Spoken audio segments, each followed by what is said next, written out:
about to have to pull over this damn car, y'all, because this channel's just been too fucking good this morning.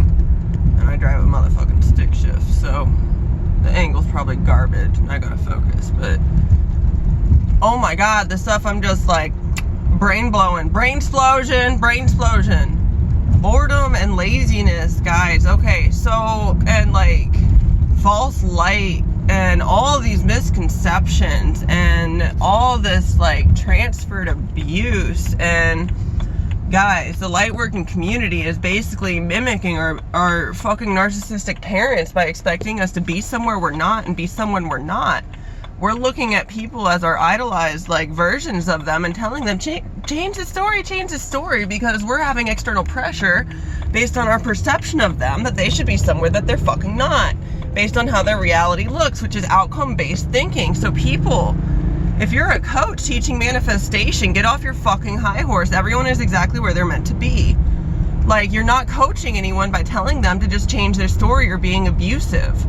Okay, and you're putting different words to it, but really what you're doing is you're falling into the template of your narcissistic parents and the expectations they had on you, and you're projecting it onto someone else and calling it healing.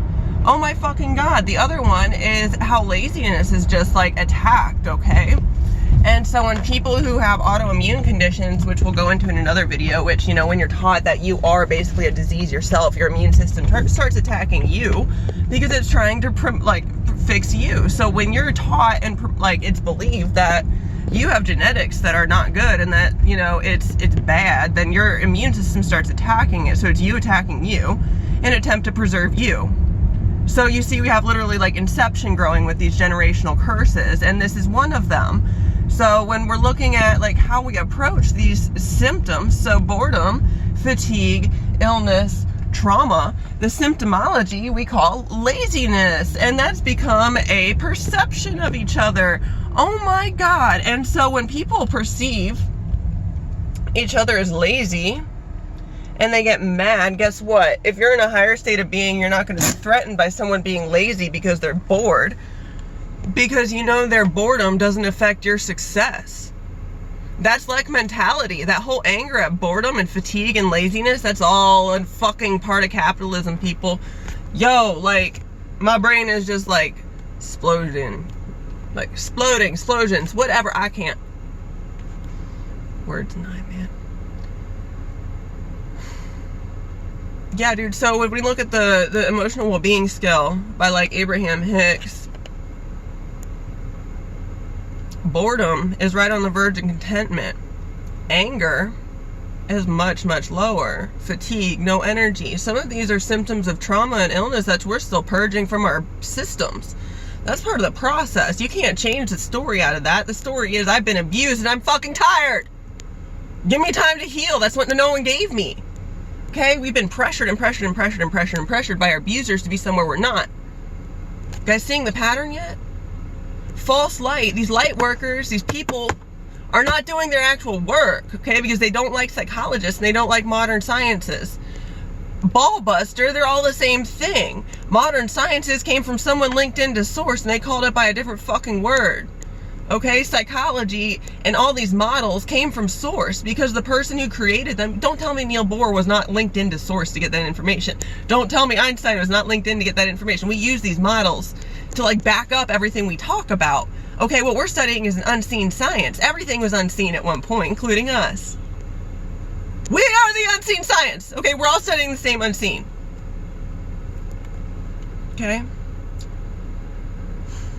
It's all linked. People get mad at each other for being bored, for being lazy. Okay, how many people are like, that lazy motherfucker, if you were doing more work, I don't have to do it. No!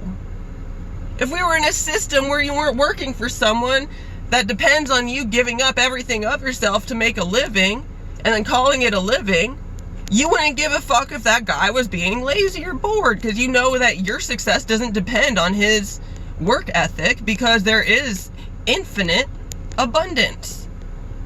Okay?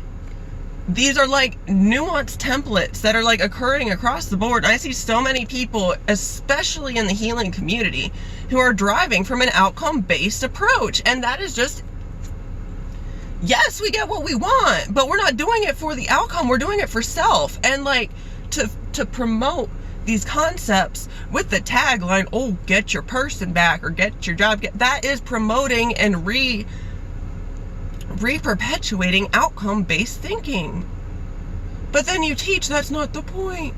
But yet it's all about getting what we want. What we want is peace. What we want is freedom. What we want is emotion. So taking the approach of using what someone wants to get them to choose themselves is a form of manipulation. Okay, when we look at our parents, how often did they reverse psychology us by giving us what I want for doing what they wanted us to do? The universe is indeed similar. It's a form of Pavloving. So when you behave in alignment with your path, the universe rewards you. Okay, but that's very different than a parent getting you to align with their path and rewarding you. I do it to my daughter too. It's tricky, okay? It's like, hey, help me out, make my life easier, I'll make your life easier. But you still did a little loop around, right? Like, is your child actually consenting to that bribe, or they just want the candy, or whatever it is? And I am not a fan of using food for reward, and it is something that I decided a long time ago I was never going to do, because it's an improper mechanism. However, when we're parents, we all know sometimes there are those nights where you're just like, I'm just done. Okay, so it really is, like, we have to face real time with the truth. And that's where a lot of people, they don't, like, that's where you have to come into the moment. You'll see me in my videos, like, I'll correct myself in the moment. You'll see me think, reframe a little bit. There's an awareness to it, but to actually break down every moment, how my brain compounds, like, we would have, like, there's hours and hours and hours and hours and hours of just a single moment that can be expanded. Like, every moment's a zip drive. Like, okay, but if you try and sit and break down every moment in that moment, like, you're gonna drive your ego crazy trying to participate in the normal world. I did it for a few years. And I have so many hundreds of pounds of notes backed up, because you can't, like, it all links. You have to just trust it'll come back. And when you're meant to unzip that file, it's gonna expand on its own. Okay, I did a past life read today on accident, and, like, I told the girl, I was like, past lives where I was naturally, like, a good boner, okay? Like, you can't, like, we all know how frustrating it is to be trying to force your man to get up, okay? It's just kind of squishy. It doesn't really work right, okay?